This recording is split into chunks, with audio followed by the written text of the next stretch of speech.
আমাদের সুমন স্যার এখনো বইটা চালাচ্ছেন। আমরা চাপলিংছড়া স্কুলের টিচার। চাপলিংছড়া থেকে মন্দির ঘাট নৌকাপথে যাওয়ার রাস্তা, জলপথে চলছি। আমরা অনেক দূর চলে এসেছি চালাতে চালাতে।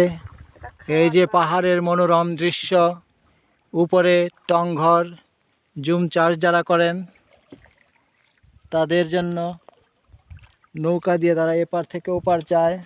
ওই দেখো একটা জলাশয়ের ধারে একটা বাড়ি, ওইখানেও মানুষ থাকে, আর পাশাপাশি আরো ছোট ছোট নৌকা আছে। স্যার চালাচ্ছেন, খুব সুন্দরভাবে নৌকা চালিয়ে যাচ্ছেন। আমরা আজ স্কুলে এসে হঠাৎ মনে হলো আমরা একটু নৌকা চালাবো।